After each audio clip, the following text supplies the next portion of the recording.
I'm Debbie Georgatos. Welcome to my show, America, Can We Talk? Today we're going to talk about Veterans Day, which today is Veterans Day, President Trump and the Veterans Parade, the Night of Broken Glass, or Kristallnacht, years ago, the Berlin Wall fell because, and the idea of electing a lawless anti-American socialist as district attorney. What could go wrong? And finally, I'll tell you why these stories matter to you. Stay tuned.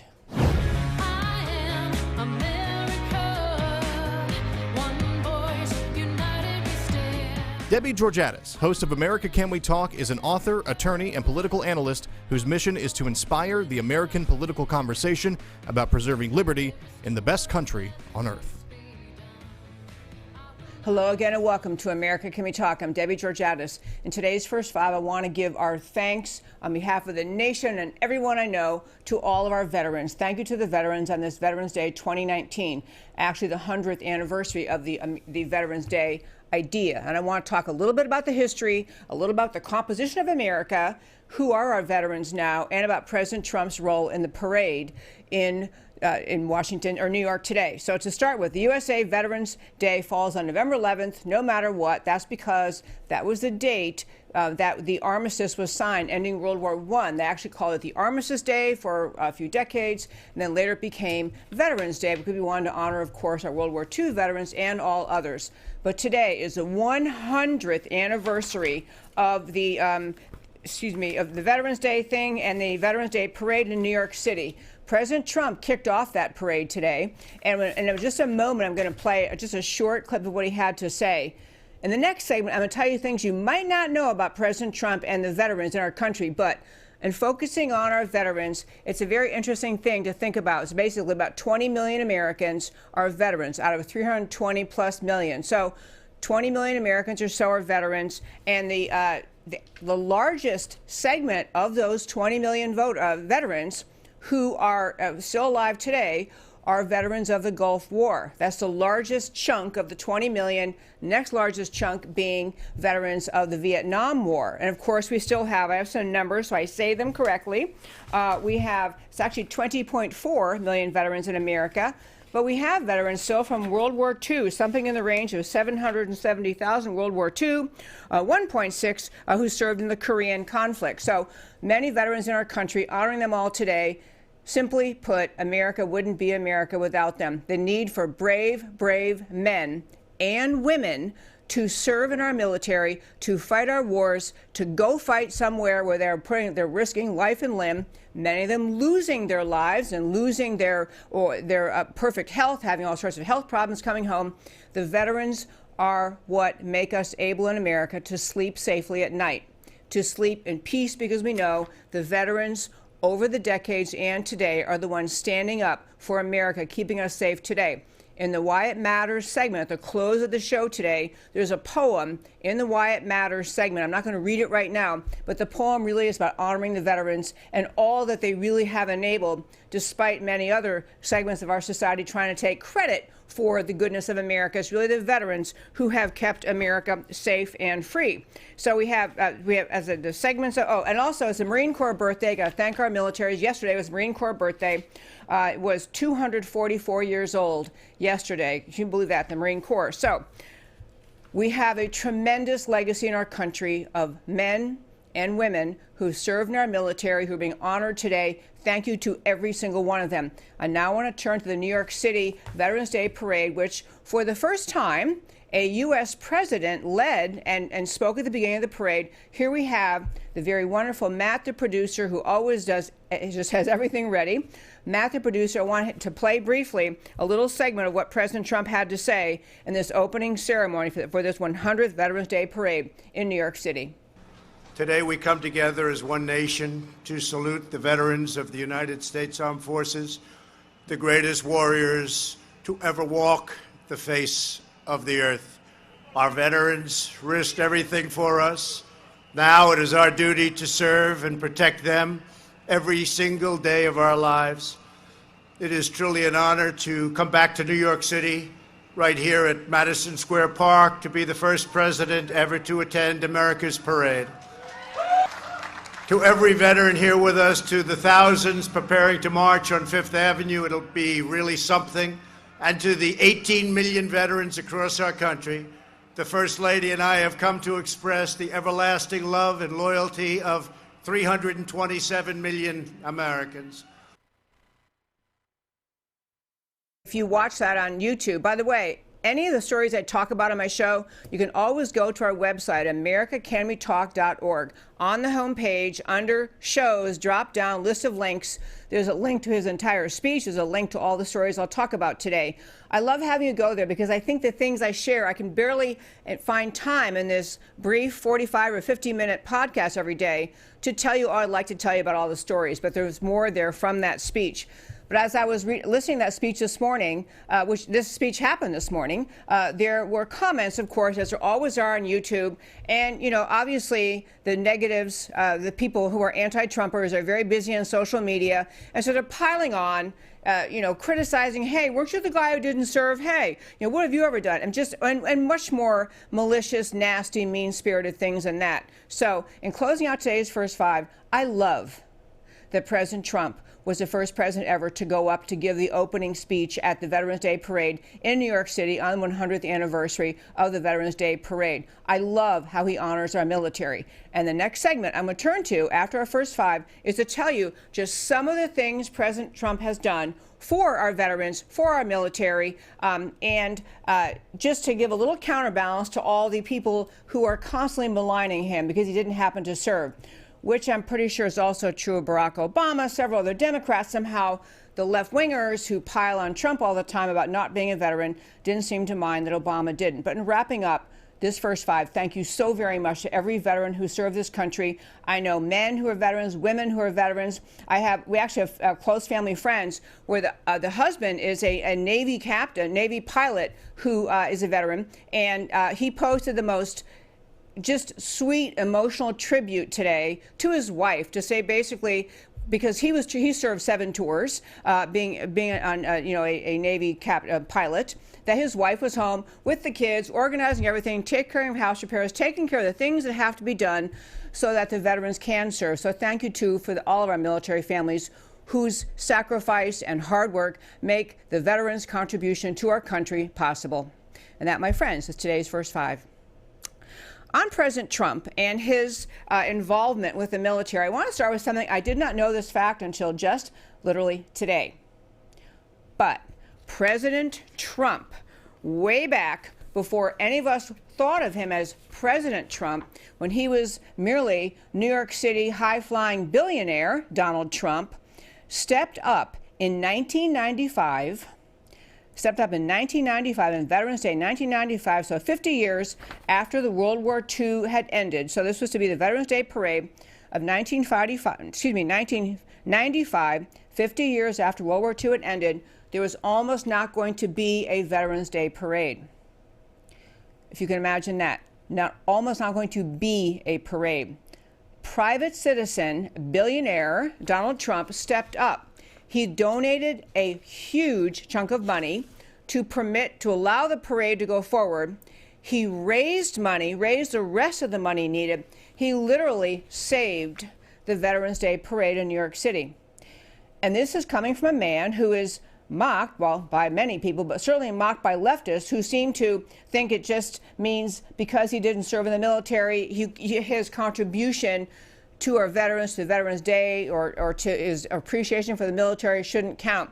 But actually, you think about a private citizen, he has no more reason to be donating. I think his donation was like $200,000. Yeah, contributed $200,000. So, and then raised another $300,000. And literally, in the words of parade director Tom Fox, himself a Vietnam veteran, Donald Trump saved the parade. Small fact to know, a kind of a statement without words, actions speaking louder than words. Donald Trump stepping up 1995 to say, we're going to have a Veterans Day Parade here in New York City, and he made it possible through his own funding and raising money from others. Just a little fact I never knew. But onward with veterans. You know, in our country, we've had people lamenting the Veterans Administration and the apparent failure of the Veterans Administration to provide adequate care for all of our veterans. You see stories all the time of veterans, committing suicide on the steps of the Veterans Administration or dying from lack of care because they couldn't get the care they needed from the Veterans Administration. This has been going on for decades.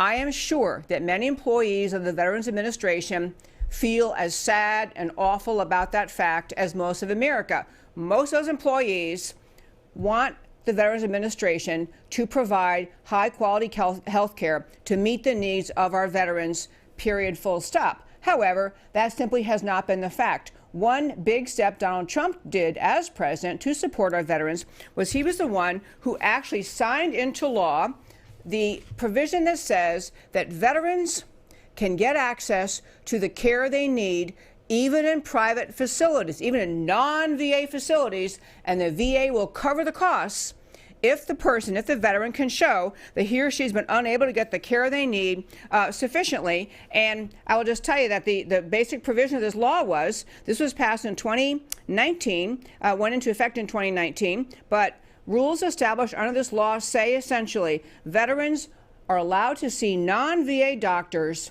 if they, the veterans, have to wait longer than 20 days or drive more than 30 minutes from a primary or a mental health care at a VA facility. This is what you do when you actually want to fix the problem of veterans getting inadequate care from the Veterans Administration. You can't hand-wring and lament and complain. You take action. So to allow veterans to get access to non-VA care when they can't get the care they need from the VA, after all the lamenting about it under the Obama administration, even previous administrations, President Trump came along and said, you know what, we're going to get them access to care now. I remember years ago, 4 or 5 years ago, I had someone on my show talking about Democrat opposition to permitting veterans to seek VA-covered care outside of the VA. And I was asking this expert why. Why would anyone oppose the idea of a veteran seeking care from a non-VA facility if they couldn't get what they needed at the VA? And the answer, the description of the mindset of those opposed to that legislation was simply the left-wing mindset that the Veterans Administration is a government agency. They like control over things. They have government unions, people employed by the VA who are union members, who are therefore Democrat Party donors. And all the idea the left had was they don't want to let one of their government agencies, their precious government agencies, when one of the entities that employ so many union members essentially lose business or lose control of the whole care for veterans job. That was the reason, not any kind of financial concern. It was just plain these leftists like big government. They want to leave the VA in charge of the entire process. So there are other smaller changes that Donald Trump has made in the law relating to the veterans in this country. And again, you can go to our website, americacanwetalk.org, because I'd love to have you look at them. They're a little bit long to sit here and read, but he's done bills that in all sorts of ways make it easier for veterans to get the care they need, make it easier for veterans to pay back their education loans, make it easier for veterans to access the housing provisions that are provided for them already. Easing the life of veterans has been one area, one avenue of President Trump's presidency where he's just been stellar and should be given the credit for it. And on this Veterans Day, I just did that. The next thing I want to talk about today, this is actually a kind of a show about anniversaries in a way. We just had the 100th anniversary of the Veterans Day Parade, which we saw this morning. Donald Trump, gave the kickoff speech in New York.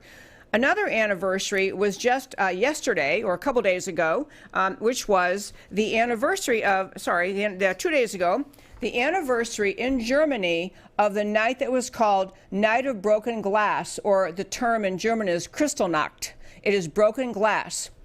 This matters to what America is today. I want to tell you why I want to talk about it, a couple other stories, and tie them all together at the end of this show.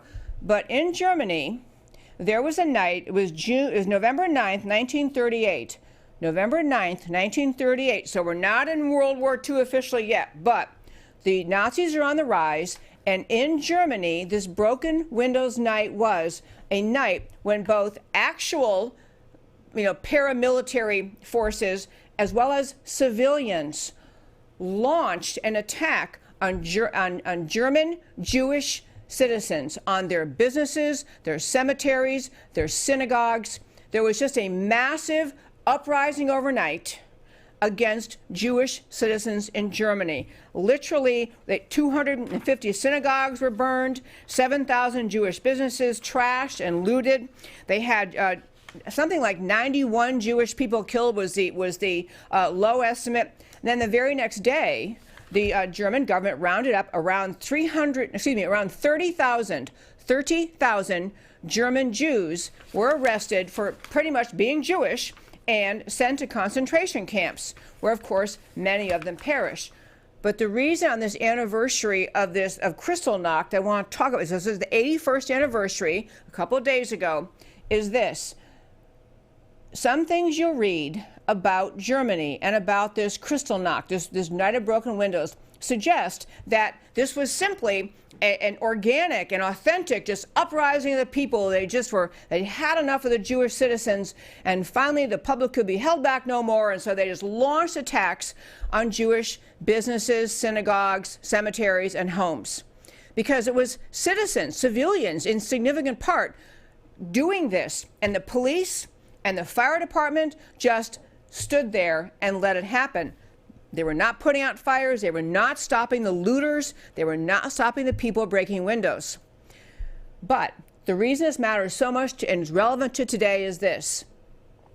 That uprising, those broken nights, was not an uprising that organically occurred out of just massive frustration of the German people against their fellow citizens who happened to be Jewish.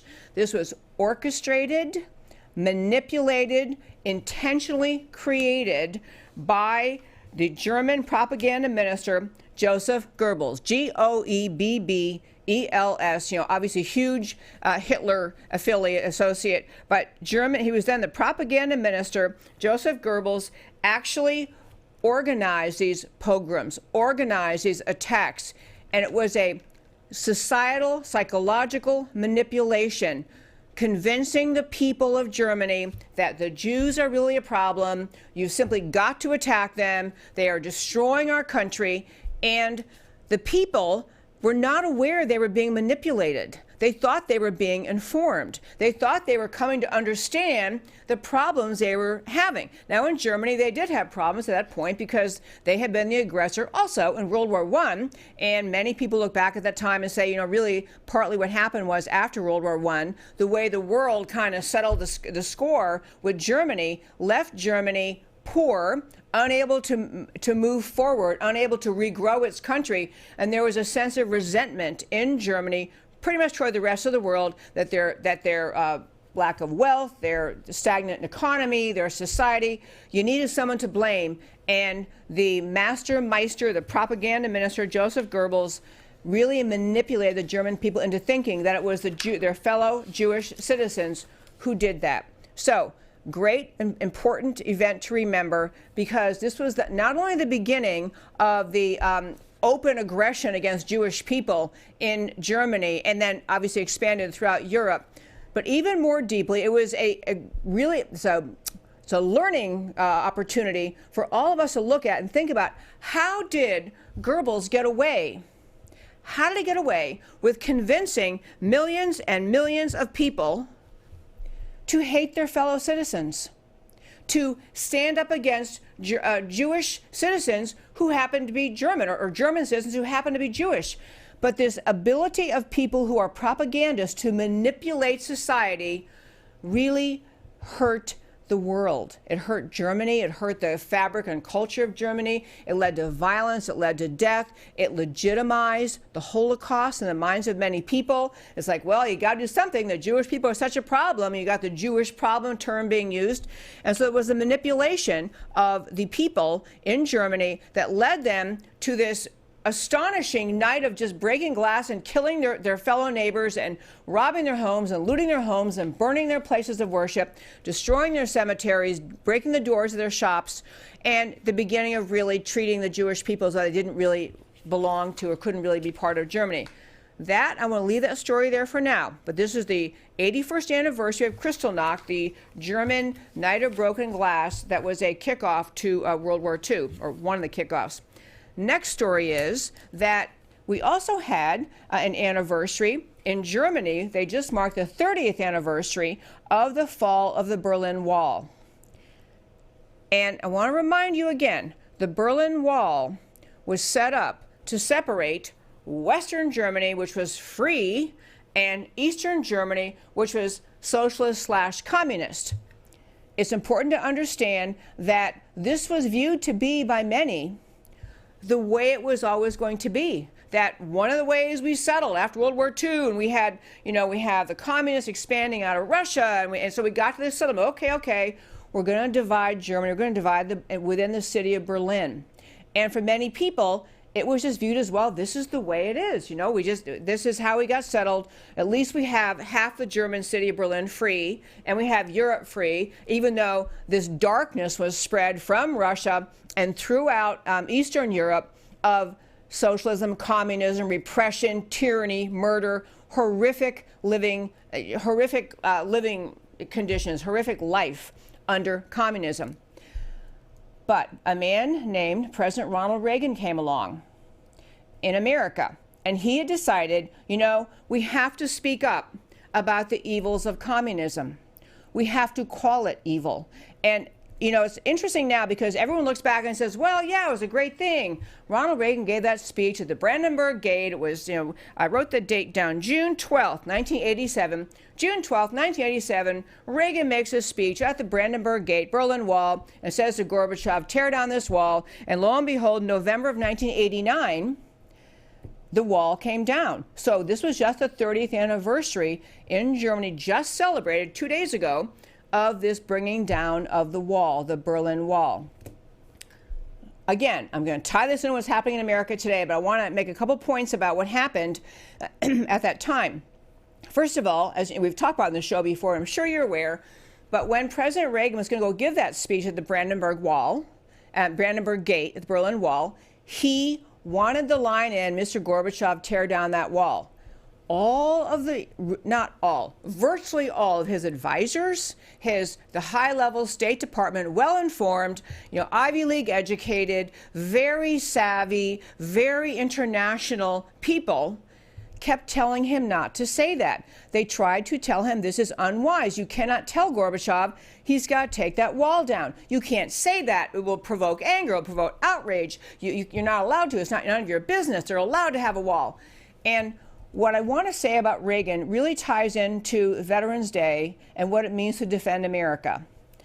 Ronald Reagan recognized and just said, communism is evil. He did not, as many people today, intellectuals do today, academia does today, intellectuals in his time said, you know what? Who are you to judge communism? Who are you to tell them that their system is wrong? It was this gradual acceptance of the idea of the moral equivalency of all ideas. The idea that, well, just because we in America love freedom and free markets and we love our entrepreneurship, we love freedom, doesn't mean that the people in Eastern Europe living under tyranny and repression of Russia and the tyranny and repression of communism, who are you to say, President Reagan, that they're not happy? Hey, they might love it. And who are you to judge whether freedom is better than communism? Who are you to say?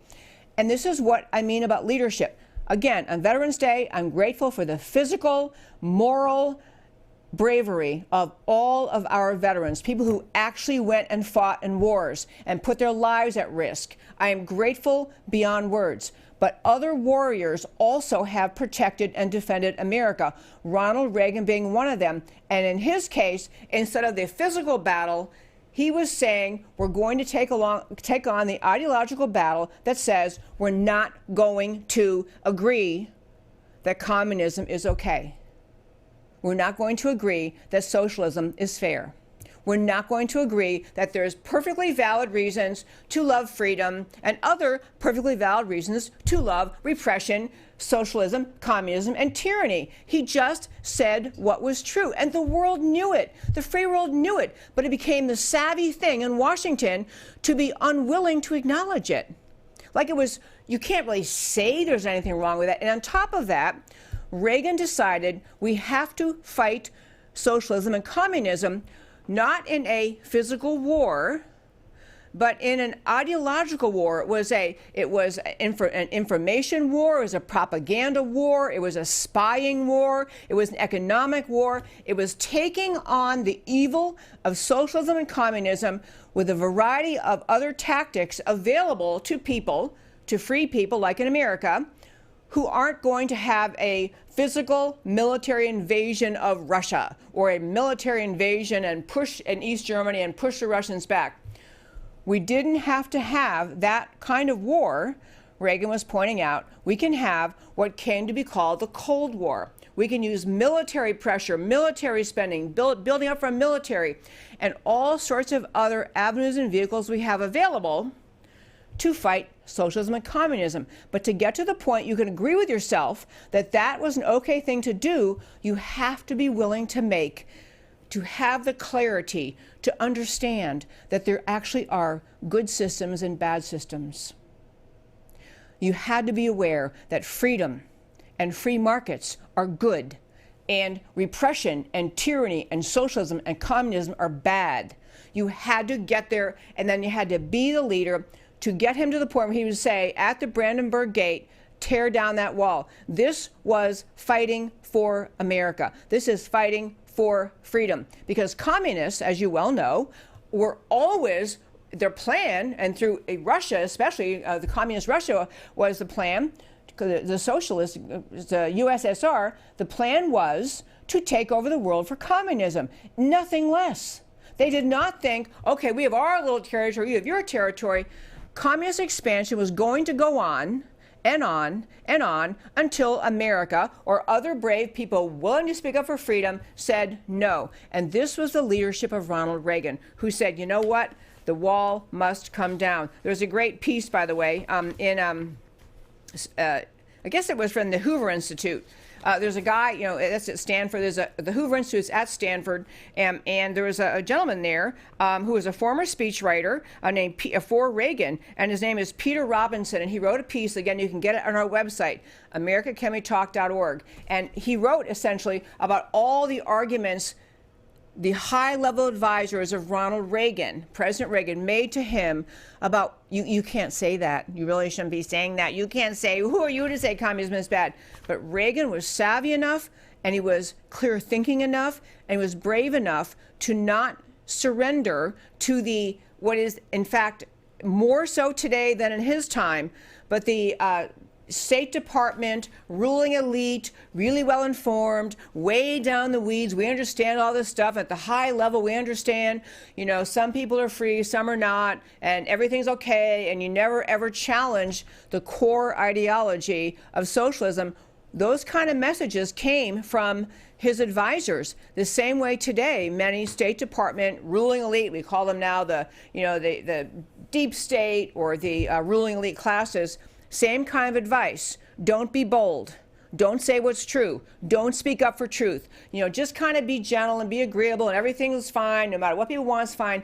That same mentality resides in the State Department today as did in Ronald Reagan's time. So one last thing I'll say before I turn to my last topic, but on the subject of this, the 30th anniversary of the ending of the Berlin Wall. At that point, now some of my listeners, you probably remember that well. Other ones, you might be thinking, I got to look up in a history book because you weren't even born yet.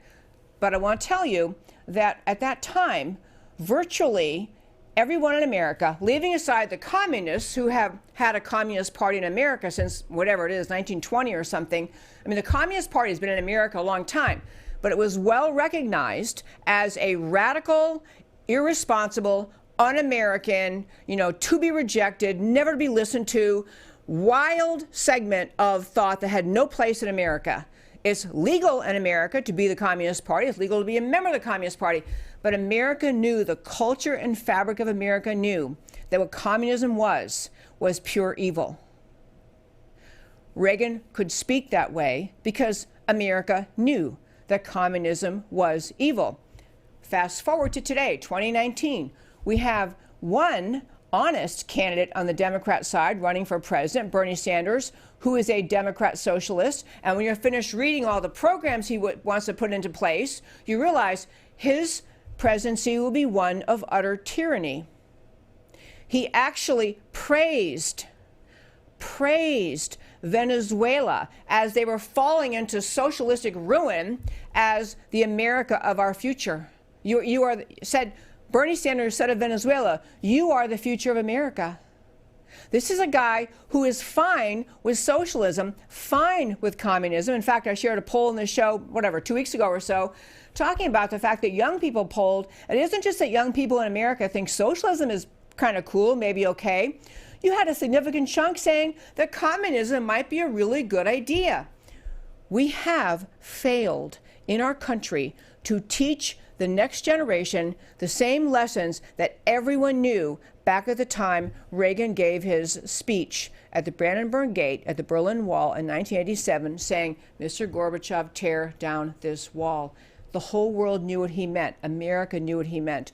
But the rise of socialism as an allegedly legitimate alternative to freedom, the rise of the tolerance of communism as maybe a legitimate alternative to freedom and free markets in this country is palpable, it's visible in polls, and it's dangerous. We have a big job on our hands in this country to get hold again of the American political conversation, of academia, from graduate school down to kindergarten, that fails to teach the universal greatness of freedom, the idea that America is founded on freedom, the idea that freedom is a right from God because you're born, which is what the Declaration in essence says. We haven't taught that. We haven't embraced it. We haven't made it part of who we are as America. So 30 years after the Berlin Wall falls, if you could have told people at that time that you would have a presidential candidate in serious contention on the Democrat side who's an open socialist, who happily would agree to allow massive tax bills to pass that would essentially take away the private wealth of people in this country who have earned it. People would have said, back when Reagan gave his speech in 87, when the wall fell in 89, no way, that's never going to happen. America's too smart for that. We know better. We know freedom is better. We know socialism is evil. We know communism is evil. But here we are, 2019, one of the central battles of the 2020 election cycle, and there will be many, but one of them is going to be making clear the true evil of socialism, not tiptoeing around socialism on the conservative side, saying, well, maybe some parts of it okay, well, maybe that. No, the reason that we will prevail, we need the strength of Ronald Reagan when he spoke at the Brandenburg Wall.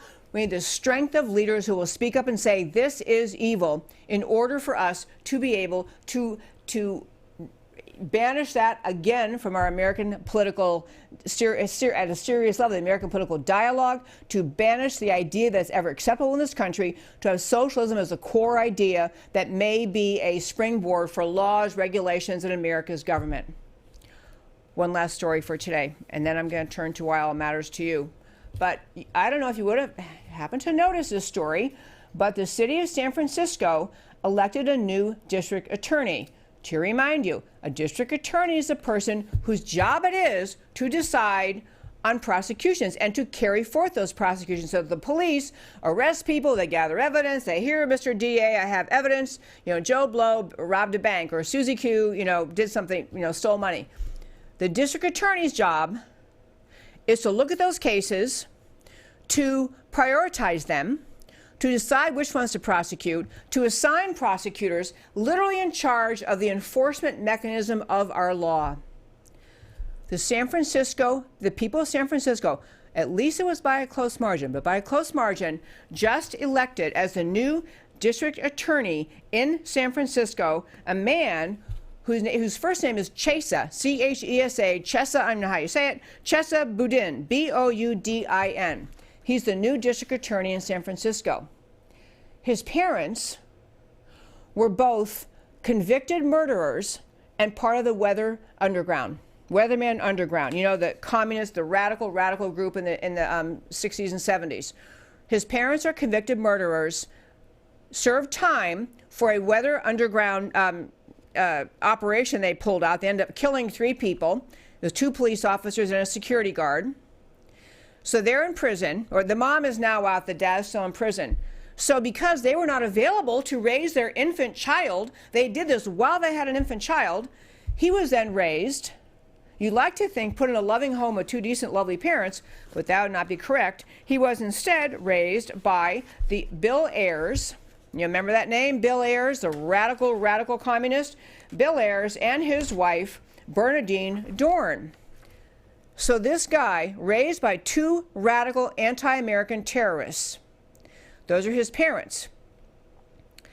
He is a socialist, openly, happily, avowedly socialist, basically ran on the platform of protecting illegal aliens, decarcerating, his word is decarcerating, taking people back out of prison, decarcerating people, and the main ones he's interested in incarcerating, putting in jail, are members of ICE, like the people who actually take care and help us to remove people who are illegal aliens in our country who committed crimes. His people he does want to lock up are ICE and the police when they engage in actions he doesn't like, including arresting illegal immigrants. This is a guy who is running on the platform. He's going to be, his job is to prosecute crime. He's running on, the only people I see as criminals pretty much are ICE and the police department. And so at his victory rally, so the Police Officers Association, POA, Police Officers Association in San Francisco actually ran ads, paid money to run ads saying this guy is not going to enforce the law. He doesn't back the police. This is the district attorney. He doesn't back the police. He doesn't back us. And he is not going to allow all of us to enforce the law. He's not going to allow San Francisco to be a law-abiding place. So POA, the Police Officers Association, ran these ads, and then this guy, Boudin, wins. So at his victory rally, the chant among his supporters was the F word I will never say, the F-bomb word, F the POA, only they weren't saying F. F the POA. Like when Trump is speaking, we all hear people chanting USA, USA. His followers, his supporters are chanting F the POA. He also had as one of his significant donors a woman who is closely affiliated, I know you'd be shocked to learn this, closely affiliated with George Soros. So they have, I mean, I could tell you story after story after story about this guy. Radical leftist, socialist, praiser of socialist administrations, around the world, praiser of communism, could not be more radical, more leftist, and then erased again by anti-American terrorists, Bill Ayers and Bernadine Dorn. And his support, in significant part, came from a woman who is a close partner with George Soros. And now I want to go on and tell you why I think all these stories tie up together. George Soros spends billions, billions, in this country funding literally hundreds of organizations with happy-sounding names. Peace and justice. We love our neighbors. Those aren't real names, but they're all like that. They sound like, well, who would be against that? Yeah, I'm in favor. I love America. Yeah, they say they're the Love America Club. These are all groups. George Soros' mission is the destruction of America. It is nothing less. It is intentional that his organizations perpetually instigate outrage, chaos, distrust. They plant seeds of societal distrust. They work to support groups that will make America, foment in America, sense of outrage, sense of hatred of America. If you wonder where this hatred of America comes from in our young people, and a lot of it has to do with organizations funded by George Soros, and so they weave their way down from the evil Soros up here to a next tier of organizations around him, to the next tier of organizations beneath that, to these happy-sounding organizations advising public schools about really swell curricula to use to teach children about the truth about America, and that it's a Western imperialist power, and that's a really bad place. Fomenting racial tension, deliberately fomenting racial distrust and tension and anger and hatred. George Soros is about the destruction of America. The organizations, regardless of the happy-sounding language they use describing themselves or naming themselves, are all about destruction of the fabric of the goodness of America. That is what George Soros is all about. This particular woman, I'm not finding her name fast enough. I don't want to keep you on hold here, but this woman who backs him and helped fund him in significant part was part of a group that says their mission is to bring better what was the expression? Increase justice, bring about justice, help help America improve our justice system.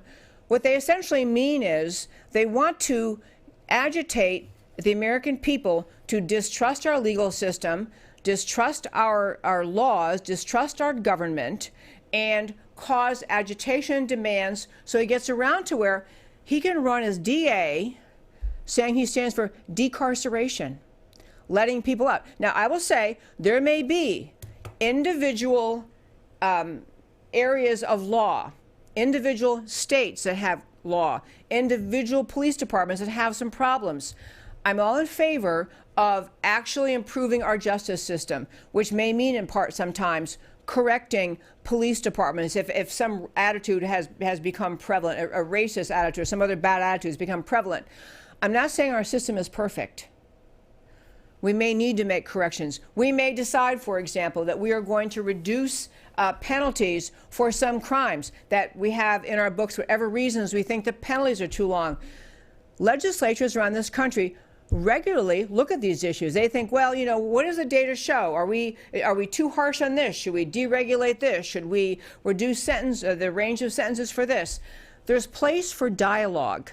There's place for conversation about whether there have been injustices in our country. There are people, and it's a wonderful thing, regularly work to help free people who've been wrongly convicted. These are wonderful things. No one's claiming America's perfect. But the difference between working within the system to encourage a review of legislation to see if laws have been passed are too harsh, maybe we should consider legalization of various things. Having that kind of look at various pieces of law or police departments or whatever the individual issue is, that is one thing that goes to the whole notion of just continuing to make this a more perfect union. That's not what Soros is doing. By the way, a good friend just texted me. The associate of Soros is named Chloe. It's a woman, Chloe Cockburn. Chloe Cockburn. She is part of his, she's part of his criminal justice mission. But again, with Soros, it's never to make America better. It is to destroy the fabric and culture of this country. In particular, in the case of the San Francisco District Attorney. San Francisco, like California, is overrun with illegal aliens. They do not enforce the law. They don't cooperate with ICE, so they have more and more people who have no legal right to be in America drawn to California. And all those people, which is a topic we're going to get into tomorrow, I'll tell you in a moment, but all those people, of course, they just like a magnet flow to where they will be protected. So California, San Francisco in particular, filled with illegal aliens, no legal right to be here. California won't enforce the federal laws, won't turn them over to ICE, won't agree to treat them in any way differently in many legal ways than their own citizens. So illegal aliens with no right to be here have the right to free health care, education, all sorts of things that are draining the California budget because working, tax-paying, law-abiding citizens pay taxes in so the government uses it to enable the illegal alien population to grow and live comfortably inside their bubble where law is not applied. And I'll get a little tease for tomorrow's show. I'm going to share with you tomorrow. We have a great guest. I'm going to share one story with you tomorrow. We had an event in our home with Governor Scott Walker that relates to the redistricting battle. And I can't wait to tell you about that, about Governor Walker and his thoughts. But why that's relevant here is there are data that show that once a district, a congressional district, goes at least 20% with 20% of people there who are illegal immigrants or newly made into legal citizens, the percentage likelihood of the Democrat winning that district shoots through the roof. Point is, what I've been saying for years and you've been hearing for years is The Democrat mission to abandon the border, to invite people in, to never enforce the border, to never enforce immigration laws, to refuse to back the building of a wall, to enable through sanctuary city policy to allow people to stay, it's not out of niceness. It's never been out of charity or kindness. It's 100% the raw, ugly political calculation that they will eventually turn these people into voters who will vote a permanent Democrat ruling class. And we will have tyranny in this country. And this is already playing out. So that's a tease for tomorrow. I'll tell you more about that. But back to this story and kind of closing out what I wanted to say about this.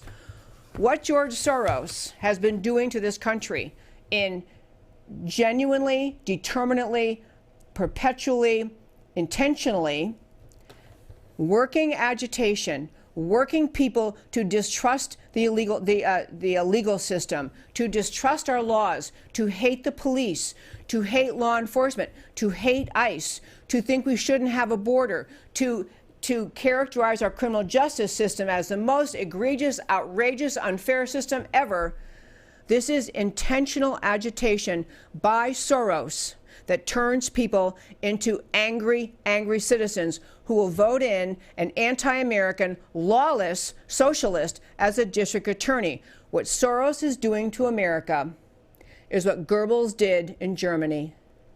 He used propaganda to manipulate the people, to turn them into angry, angry people. And it is what Goebbels succeeded, brought about the, well, not just the night of broken glass, but the whole ability to have a Holocaust, is what Soros is doing to America. His entities, his organizations, and we've spent several shows running through what they are. There's so many I can't list them and count them. But the point of them never is to get to a healing and healthy solution. The point is never to come together to understand the problem and try to heal it. The perpetual point of Soros and everything he does, it is never justice, it is never fairness, it is never honesty, it is to keep perpetual outrage as the norm in America. And when you look around in America, you can start to be worried that it's working. But this is why, among the many reasons I do this show, why I talk to you every day, why I inspire every time I give a speech, I inspire you. America needs patriots to be as active as we can be, speaking up for America, the most unique, extraordinary experiment in human liberty ever to bless this earth. And now I want to tell you again why the stories we talked about today matter to you. So our first story from today, Veterans Day. Actually, I'm not going to read this out loud, but just leave it there just for a moment, Matt. If you want, anyone want to grab a screen grab, this is the most precious tribute to veterans and really thanking the soldier for our freedom of religion, press, speech, freedom to protest, the right to a fair trial, the right to vote, and the right to even burn the flag if you want to. But the soldier has made our freedoms possible. It's a really poignant poem. So do a screen grab if you like it. It's pretty precious, I think. Okay, next one, Trump and the Veterans Parade. Orange Man bad is so sick and overdone by the mainstream media. I do think Americans are starting to say they've had enough. Donald Trump donated $200,000 in 1995 to preserve the New York City Veterans Day Parade on the 50th anniversary of the end of World War II, when 200 corporations, I didn't even tell you that, were asked, would not step up. Corporations wouldn't step up. Donald Trump did. Trump in 1995 said, the fact is you have a group of people that has been so tremendous for this country, and they've been forgotten. And I think that tomorrow they're going to be remembered. So that was him back in 1995. And then in 2019, I love the country. I've seen what it can do. I didn't serve. I haven't served. And frankly, I had deferments because of college, like a lot of people did. And I've always felt a little bit guilty. This is the bad man the left wants you to hate. On important anniversaries, Kristallnacht, Night of the Broken Glass, on November 9th, 1938, Night of Broken Glass, 81 years ago, there was not a spontaneous uprising of hatred of Jews. It was an orchestrated manipulation of the people to foment division that wasn't real. It was orchestrated by German propaganda minister Joseph Goebbels. 250 synagogues burned, 7,000 Jewish businesses destroyed, over 90 Jews killed. The morning after, 30,000 German Jewish men rounded up and sent to camps. Of course, many never come back. Who saw it then? Why was the world silent? What difference would it have made in World War II if those who saw the truth spoke up? Another important anniversary, the fall of the Berlin Wall. President Reagan, June 1987, called out the evil empire, called out the lies of communism, saying, tear down this wall, against the advice of ruling class advisors. The Berlin Wall fell on November 9th, 1989, ultimately because there was nothing true or good about what was propping it up. Truth and moral courage brought it down. Socialism and communism are trendy in America today, and there's still nothing good about them. President Trump is a leader. He speaks up for the goodness and greatness of America and freedom. He denounces socialism, and he's opposed by the ruling class of both parties. It's time for the ruling class wall to fall. And on San Francisco voters elected as San Francisco District Attorney, a man who is the son of Weather Underground parents who went to prison for murder, was raised by Bill Ayers and Bernardine Dorn, unrepentant anti-American terrorists. He ran on decarceration, support of illegal aliens, and incarceration of ICE and police for enforcing immigration laws. He was supported by Chloe Cockburn, a George Soros partner committed to creating civil unrest and societal disruption under the guise of reforming the justice system. Again, how many Americans see this? Who will speak up? What difference might it make if you and your friends in California and San Francisco speak up? And here's my last little slide, folks. Last week, after I talked to you about the who I see as the sources I go to because you cannot trust any mainstream media, and I listed some on a slide like this, and I had people saying, emailing and texting and Facebook messaging me afterwards, what about this, what about this, what about this? I can't get them all in. I did leave out Tucker Carlson, who is a fabulous Fox host. That was truly an oversight on my part. In fact, I think he was on the list at some point, but these are websites. Again, take a screen grab. Or remember where this is. These are places to go if you read stories in the Washington Post, New York Times, ABC, NBC, CBS, all of the alphabet, news sources. You are never going to get to truth because they're all functioning as the media arm of the American left. These people, these sources I've listed here, fabulous organizations, fabulous sources for truth, places to go read and learn for yourself. So I wanted to give you time. I'm not going to read them again, but I want to give you time, do that screen grab, and know that there really are places to go if you deeply, truly care about getting to the truth of things in America. And that, my friends, is America Can We Talk for today. I want to tell you one quick time, americacanwetalk.org. Lots of resources there. If you're listening on Facebook, please like this page, share this page, help me grow it. If you're on YouTube, subscribe to this channel. I love your comments. And if you're listening on Twitter, thank you so very much. Please follow me on Twitter at Debbie Can We Talk. Share the show.